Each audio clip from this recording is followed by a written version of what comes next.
So, Adam, it's a mailbag episode. We're going to talk about the questions. We have been flooded with questions. Thank you so much. And we're sorry that we can't get back to every one of you. Sometimes I'm able to answer, but most of the time these days, there's just so many we can't. But we are grateful for your input, and it helps us shape our shows. So we're going to talk about orgasms and cross-dressing and same-sex fantasies today. Let's do it. Hello again, and welcome to Foreplay Radio Sex Therapy. I'm your host, certified sex therapist Laurie Watson, author of Wanting Sex Again, and blogger at Psychology Today and WebMD. And I have with me Dr. Adam Mathews, my co-host, who's a couples therapist, psychotherapist, and president of NCAMFT. Foreplay is dedicated to helping couples keep it hot. Thanks for listening. Now on to today's topic. So our first one comes courtesy of what sounds like to be a man who has a fiance. And he says, first of all, I'm a really big fan of the podcast. Before I met my fiance, she was able to get herself there like 510 times just using her fingers. That sounds like a lot. And after she met me, during foreplay or oral sex, she would take a long time, which I was fine with. I convinced her to get a toy to help her come more quickly, but now she is so used to toys she can't get there using her fingers. Should we go back to her touching herself with her fingers during sex? Also, I have a little bit of jealousy. Should we both agree not to touch yourself by ourselves without the other person there? I do continue to touch myself. Is it wrong for me to tell her that she can't masturbate when I'm not around, or for her to come when I'm not around? How do I get over my jealousy and get back to where she can masturbate and come without me being there? How do I get over that? Ooh, complicated. Kind of a lot of different things going Lots on of complications there as well. Maybe the first thing to tackle is around how she orgasms has changed. Yeah. Right? It sounds like that maybe the way that works for her is now different than it used to be. So I don't think 510 times is all that much. Okay. Like, right? If this was a guy, it wouldn't be that much. I don't know that he's using 510 as a actual number. He counted? I don't know that he counted. I think he's just saying a lot. She got there a lot with her. I know. I'm just protesting you. Oh, I was just saying you saying it's a lot. Okay. Over what period of time? That would be the question, right? Yeah. Anyway. Like over a week or... Okay. Okay. So great. She knows how to masturbate. That's awesome. Good for her. And then he says, but it takes her a while together, which of course it does. I mean, most women can reach orgasm with masturbation in about 2 to 5 minutes. And, in partner sex, it takes like 45. That's because she's such a delicate instrument and it's really hard to do it perfectly. And I think there's other things to enjoy when you're making love that are more than just orgasm. I think men sometimes are efficient and want a climax, and women want to enjoy the whole time together, the whole ride. So it's not like they're going for the gold, right off the bat, like, let's get to it. Whereas I think when women are masturbating, that probably is their goal. So that's part of it. And I think it's just really hard to... for women to reach orgasm that quickly with a partner. So it's not bad. It's not wrong. A toy certainly will help her come more quickly. And then he says, she gets used to the toys and she can't get there with her fingers. Well, that's probably not true. She's probably become impatient with herself. There's no way that changes physiologically. So yeah, and I think my question would be too about how that's affecting their partnered sex. Right. It sounds like it's affecting them in some way that I don't fully know is being disclosed here.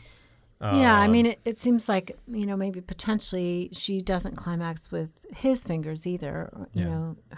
That she needs a toy to climax, which could be for some couples just fine. It sounds like for him, he feels like something is lacking in him because he's not the actual instrument of stimulation. Yeah. Which may be the source of his jealousy. I'm unclear in how he's framing this, what his jealousy is actually around, if it's her being able to climax without him present is what it sounds like. And so in part is understandable if he's saying he wants to be a part of that. But it does sound a little bit for lack of a better word, controlling. He may not mean it as controlling, but it sounds controlling. Yes, it totally sounds controlling to me. Like, you shouldn't orgasm unless I'm around. Like, I own your orgasm or something. I mean, we all own our own orgasms. Say that 6 times fast. I think if he's saying she has an orgasm and then she doesn't want to have sex with me, certainly it's legitimate to say, hey, save it because I'm coming home tonight or I'm coming over tonight. I want to make sure that you haven't exhausted yourself sexually and you're ready for sex with me, like any person would say to any person of the other gender, right? I mean, that could be like, hey, don't go wasting it. I'm coming home or something like that. That's fine. But I don't think that, he could tell her even, how often she should masturbate unless it's interfering with their sexual relationship. Well, he certainly can't do it if he's masturbating himself. Well, and this is weird, himself. Right? Like that's something it's not congruent. It's not a congruent message to say that my partner can't do something, but I can do it. Yeah. But I think that like he's missing the gift that his fiance has, which is she knows how she can orgasm. Yeah. Right. And she's orgasming a lot. And she likes it. Right. And she likes it. And if she's... Orgasms feed desire in women. And if she's masturbating by herself and getting to orgasm by herself, that's only going to help their sexual relationship, or it should. There may be other things that we don't know about based on this short paragraph that may be interfering with that. But if she's not withholding that from him, right? If she's orgasming with him and she's orgasming by herself, if both things are happening, that's only a net positive for him. And I think he needs to see the gift that is and be grateful for that gift and recognize that a lot of couples don't have that. A lot of couples, it's more of a learning. It's more difficult for her to get there. And so this is something that I think if she's saying, this is how I can orgasm, it's enjoyable for him, she's not withholding, then this, buddy, man, it's a gift, and enjoy it. Get out of it. Yeah. And I think basically people masturbate throughout a long-term sexual relationship. Most people do. I mean, it's part of being a sexual creature. I don't know that you have to tell your partner, and chalk it up how many times you did it or tell them or confess or something. I think, it's only a problem if you're masturbating and somehow or another you're not sharing sexually with your partner. That's the only problem. Yeah. So I'm not sure what he's jealous about. It's almost like he's saying he's jealous that she's having it without him. And yet he trusts himself to have an orgasm without her. So y'all need a little bit of talking help. Yeah. And that just needs... a little bit of therapy. When he says, how do I get over my jealousy? Man, 1, gratitude, appreciate what's happening. And 2, just be congruent in your message and talk that out, and then get some help with a therapist so y'all can talk about that openly. So second question we have. Cross-dressing husband. So my husband and I have been married 39 years. 9 years ago, he cross-dressed in front of me as a surprise for my 50th birthday. Surprise was an understatement. I was shocked, and over the last few years, I've decided to literally look the other way. Lately, he's been wearing skirts and platform heels in my presence. I know he thinks I'll get used to it, and I feel like if I give in and allow him to do this around me, he'll be very comfortable, and I will not. This is affecting my feelings for him, respect, sexual attraction, etc. I've always been a liberal-minded person, but evidently not when it comes to my own husband. I'm lost because I have no one I can talk to about this. I'm not even sure who I am anymore. He thinks I'm overreacting. Maybe I am, but I don't know how to deal with this. I'm hoping you might be able to discuss this topic in your mailbag without using my real name, of course. Always we do that. We do not use real names. And so that's what she's dealing with. That is a difficult transition. It sounds like it happened later in life, and that it does sound like it doesn't sound like they're talking about it very much. Right. It sounds like it's just happening. And she doesn't know what it means. Yeah. And it is difficult. I mean, there is some research that talks about cross-dressing is maybe a form or a direction that goes toward homosexuality, but not necessarily. And, she may, or I think that would be difficult if she's straight and, her husband turns out to, be bi or homosexual. She may have a lot of trouble with that. And I think that's what she's anxious about, is what does this mean? Yeah. What does this mean in terms of who he is and who he is going to be for me, and the threat of, will he stay with her, or is this something? I think the other piece is maybe for her, she's attracted to who he was, maybe just strictly a more masculine form of who he was, and now he's doing things that she associates with femininity. Mm-hmm. And it's like, ooh, she's not attracted to him in that way because of that. She says she's losing respect, sexual attraction. I think that it's really, really difficult for this to come up in an existing relationship as a new thing. Yeah. It sounds they've been married forever, right? Well, 39 years. And it sounds like he really surprised her with it. And it sounds like both of them, to me, they don't understand it from each other's point of view and what is happening. Mm-hmm. I think the questions that she needs to start to ask of him is, what's the function of the cross-dressing? Mm-hmm. Does it have to do with sexual orientation?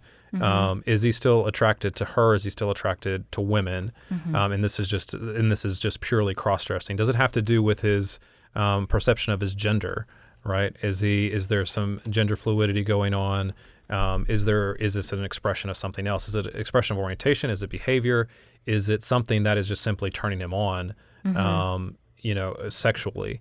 Yeah. And that's part of what he is using it for. Yeah, is it just an expression of himself? And so there's lots of questions about what function is it serving for him that I think she needs to ask those questions first. But I'm wondering if she is fearful to ask those questions because she's afraid of what the reply and what the answer might be from him. It's funny because I've treated cross-dressers and couples where this has come up before, and most of them haven't been able to work this out.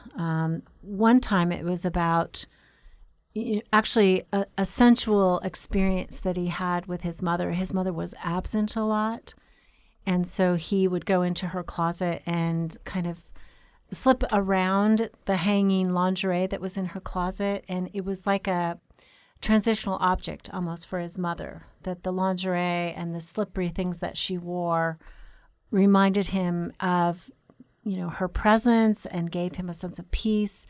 And then in adolescence, that got eroticized, but it really wasn't that he was gay. It wasn't. Yeah. It was about his longing and his need for the maternal love that he had lost because she was absent so much. And, and I know another guy, one of the things that she was jealous of was he bought finer lingerie than she did, and she saw it as a pattern that he had both arousal patterns, so he could become aroused wearing women's clothes and he could become aroused without that. So it was modifiable, and so, she could go with part of it, and he was also, not gay and straight. And I know that one man I saw, really, it was interestingly more in identification with his father, who was in the dramatic arts and, used makeup and things like that. It was really more of his connection to his dad. I think that some of this is probably from childhood. That's my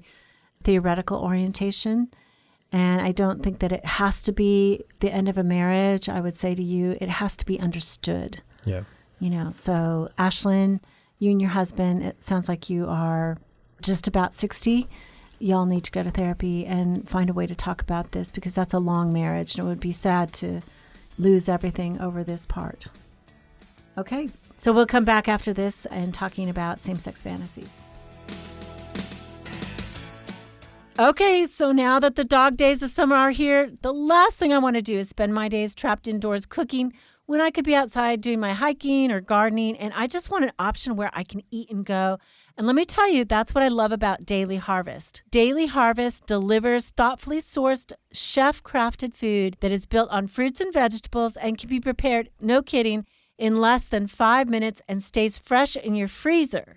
Fill your box with more than 65 different options, like ready-to-blend smoothies, refreshing chilled soups, or a harvest bowl like my very favorite, which is cauliflower, rice, and pesto. It is truly fabulous. I love it. Each Daily Harvest cup takes one step to prepare, and you can add whatever is best for you, like almond milk to a smoothie, or top a bowl with an avocado or fried egg for more protein. All of the Daily Harvest ingredients are selected for peak season flavor, and the best part, Daily Harvest single-serving cups are the ultimate grab-and-go meal and snack. Go to dailyharvest.com and enter promo code 4play to get $25 off your first box. That's promo code 4play for $25 off that first box at dailyharvest.com, dailyharvest.com. So we want to remind all of you that we are thankful for the way you've shared the podcast. We continue to grow. It is our greatest honor when you share with a friend the work that we're doing in trying to help people reframe their sexual life in a way that is understandable and not so mysterious, so that they can make positive changes and strengthen their marriages and their partnerships. And I think the last thing we'd like to say is both of us are doing intensives. So if you would like to work with us, let us know and call our centers. You can find us at 4playradiosextherapy.com. And if you like what we're doing and want to help support us, we'd love for you to rate and review us on iTunes. It'd be super helpful for us. So thanks for listening. So we're back, mailbag episode, just working our way through some listener emails. And we have, Laurie, we have another one that is about same-sex fantasies. Yeah. Okay. So Hadley writes, Laurie and Adam, thank you. Your podcast was recommended to us by our therapist, Debbie Linhart. Hey, Deb. She's a girlfriend of mine from California. Okay. My husband and I have found the podcast so helpful as we grow closer and stronger in our marriage of 25 years. We appreciate the topics and the informative way sex, intimacy, communication, and the aspects of relationships are talked about. We see it strengthening our emotional connection. And I have found that as I feel a stronger sense of safety with him after listening, this safety has helped me get in touch with my erotic core and my expression of it, something we are both enjoying. Yay, you guys. I think this is awesome. Yeah. One thing I'm noticing with this safety and expression of my erotic core is my fantasies. They are heavily the same-sex fantasies. I recognize that they have to do with a deep longing to have a core need met of love and nurture, but coinciding with this longing has unintentionally been underlying in two emotional affairs I've had over our 25 years with two separate women. I can't help but wonder how many women are in a similar place as I am, having same-sex fantasies, yet not having resources or even a safe place to talk about their interior world. Growing up and still very involved in the Christian community, there hasn't been a place to sort out this fear and misunderstanding, and yet this is so needed. As a listener, I'll just throw this out there. Ooh, a lot to throw out there. There's a lot of good stuff here. Well, yeah. First of all, as you said, I mean, I think they're getting in touch with themselves and connecting with each other. The fact that she mentions it's a safe place, I think that's all of that is just super positive, because it means they're growing together, and it means that there is a place for her to begin to talk about this and explore it. It may be a little difficult for her at first, but that to me is the foundation that is going to be really helpful for them. Right, exactly. And it sounds like they're in good hands with my friend, and so I'm sure that she's helping them process this and talk about what it means to them. You know, I think that many people do have same-sex fantasies, and it doesn't necessarily mean that they are gay or lesbian, and it could. And so I think it sounds like for her, given that she has, a deep sense of connection with her husband, that might not be the direction that she's going with this. She says that two emotional affairs over her years with two separate women, potentially was also eroticized. And that to me means not acted on. It doesn't sound like, she calls it an emotional affair. So I'm thinking that she's distinguishing that from an affair where she would have been physically involved with one of these women. But that apparently she probably had sexual longings as well. And, growing up in a more restrictive community, it sounds like she doesn't know what to do with it or how to talk about it. But it sounds like the work, too, has been in her therapy that she's identified that this was a need for, again, as we talked about before, really for maternal love and nurture.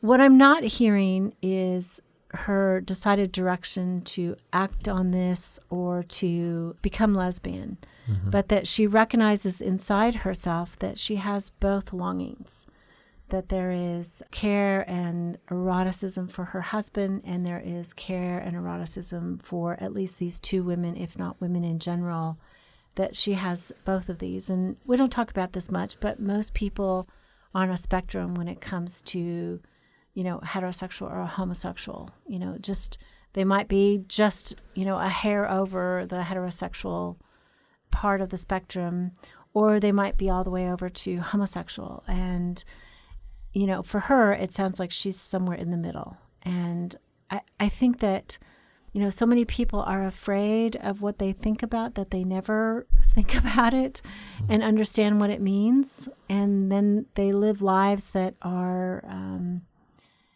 more repressed. And I think we are a podcast about a commitment and making a commitment to one person, a monogamous commitment. And it sounds like for her, though, this is really important to at least figure out what this means. And I absolutely, I'm with you. I think one of the things that I appreciate about what she has a lot of self-awareness is what it sounds like. And I think that understanding if it truly is a deep longing to have a core need met of love and nurture, right? I think one of the questions is how can she begin to safely talk about that with her husband? And is it gender specific? Is that actually, what about it being met in women? Is there a piece that is distinct to a female-female relationship? Or is there a piece that her husband can meet for her as well in that? And kind of really normalizing that she's finding something in those relationships that in fantasizing about those relationships or in the actual expression of them, because they're not sexual is what it sounds like. The ones in the real world are not sexual. So they haven't become sexual. So is there a component of them that is specific and unique is the word I would use to a female-female relationship versus is there a part of that that her husband can also meet for her that maybe she hasn't talked about before? I also think that intimacy and sexuality is so close, especially in our culture, that it's hard sometimes to have an intimate relationship with anyone, male or female, without some sense of erotic energy in that. I remember one woman that I talked to once about her first sexual experience, and afterwards she said, "Hey, you want to go outside and smoke a cigarette?" And I was just struck by the erotic link. Like she was telling me about this, and then she wanted to go smoke a cigarette with me. Well, and, everything, right? Every person, and certainly, in heterosexual relationships, that's why close opposite sex friendships have to have some boundaries around them, because it's so easy to cross that line. And in same sex, I think there is often unacknowledged a sense of attraction or eroticism or a fleeting fantasy. Right. Well, that's and quite normal. One of the things that I thought about when I first read this was looking at these two relationships that she had, and if they actually were emotional affairs. Because for them to be emotional affairs, she would have to be withholding something from her husband, and maybe she was, and that is what classify that. But I also think people are intimidated by close, intimate friendships, right? And that women can have very intimate friendships, right? And so I would want her to look at those relationships honestly, because it sounds like to me that she's looking at them in hindsight and going, those were emotional affairs. And were they not just intimate? Were they not? That's exactly right. Can we not have intimate relationships with multiple people that aren't, in my world, not sexual, but are deeply emotionally intimate? I think that's absolutely, and good and life-giving. Yeah, and maybe she was holding back a part of her from her husband that she was giving to these other women, and and in that case, I would say they might be affairs, but there might be a way that she can have intimate friendships with other women and still have a deeply intimate relationship with her husband. Absolutely. So, I mean, it's certainly a good discussion, and I'm really grateful that you are in therapy, getting good help, and have brought this up to your husband as well. Thank you for listening to Foreplay Radio Sex Therapy. You can now call in your questions to the Foreplay question voicemail. Dial 833-MY-4PLAY. That's 833-4-PLAY. And we'll use the questions for our mailbag episodes. Hey, help us stay on top here at Foreplay. We'd love it if you would subscribe and share it with your friends. And please take 1 sec and rate and review us. Thanks so much. All content is for entertainment purposes only and should not be considered as a substitute for therapy by a licensed clinician